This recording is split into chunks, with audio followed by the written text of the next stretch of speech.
Welcome to the Get Fully Funded channel. I'm Sandy Reese, Chief Encouragement Officer here at Get Fully Funded, where we help small nonprofits learn to raise the money they need to fully fund their budget. I am here to help you master the art and science of fundraising tip by tip, and I've got a really good one for you today. But first, be sure to subscribe and hit that notification bell so that every time we upload a new piece of content, you're the first one to know. All right, let's get to this week's tip. It's a really good idea to hit the pause button and take stock of how you're doing about halfway through your fiscal year. For a lot of people, that's halfway through the calendar year, and that's super handy because that means that somewhere midsummer, you can take stock of what's happened so far during the year and what you need to adjust moving forward. Because if you don't stop long enough to look around, you're going to just keep doing what you've been doing and you may miss some opportunities. I don't want you to do that. Smart fundraisers are going to evaluate periodically what's going on. So here's a way to have a look at how you've been doing and figure out what you need to do different. So I've basically got 5 questions for you to ask as you do a mid-year review of your fundraising. The first is, what are we doing that's working that we need to do more of?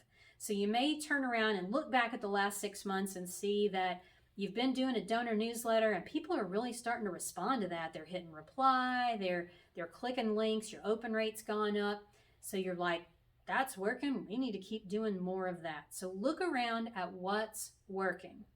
The next thing that you want to look at is the opposite, and that is what's not working. Have you tried something that even though you've given it all you can, it's just not working?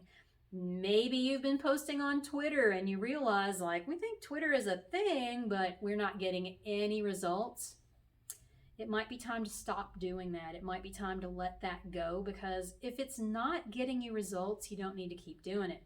This applies to everything. This applies to social media, events, anything you're doing to raise money, anything you're doing to raise awareness. Just have a close look at it and ask yourself, and be ready to give a truthful answer to the hard question: what are we doing that's not working that we need to stop? So look around for anything that's not working that you need to let go of. Now, sometimes as you do that, another question is going to pop up, because you're going to look at it and go, well, it's kind of working, but maybe there's a way to make it better. So that's where the next question comes in, and that is, what needs to be tweaked so it can be more fruitful?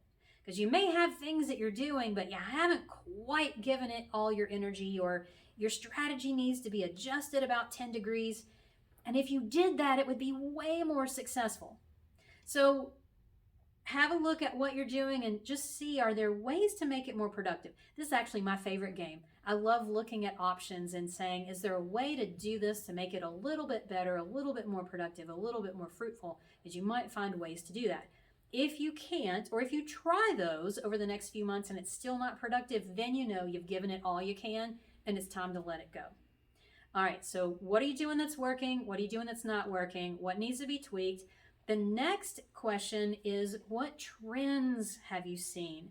So here's where you want to start looking at numbers. You want to pull some reports on your fundraising, and you want to see, are there any trends that you can spot, either in the kinds of things that you've been asking for that donors are supporting, the amount of money people are giving, the things people are responding to.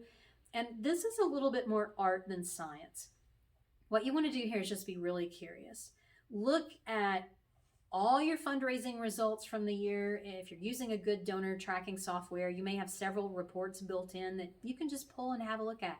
What do you see? That's the best place to start. Do you notice that some numbers are holding steady? Do you notice that some numbers are going up? Do you notice that some are going down? Then you can start to ask yourself, why is that? Why is this holding steady? Why is this increasing? Why is that decreasing? And then you can start to see if there are trends that might carry forward in the next few months, because they may. So for example, maybe last year when you sent out an email asking for money, you had an average gift size of $50.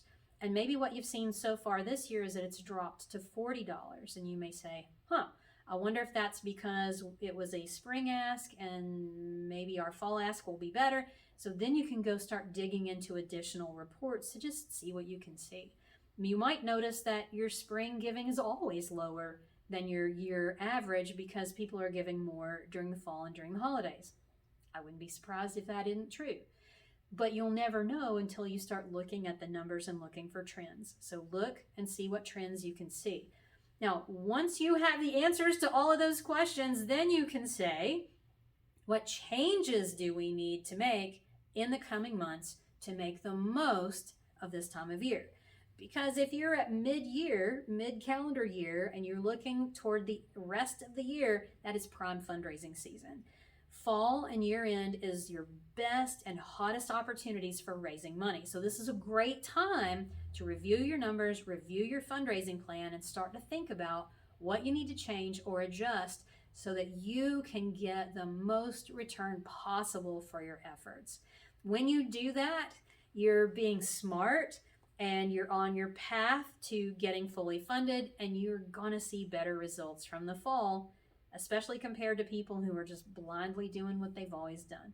So use these questions to help you do a mid-year review of your fundraising, and I bet you're going to see better results by the end of the year. If you like this video, there's plenty more where this one came from.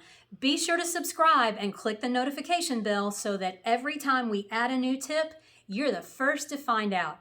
I don't want you to miss a single thing.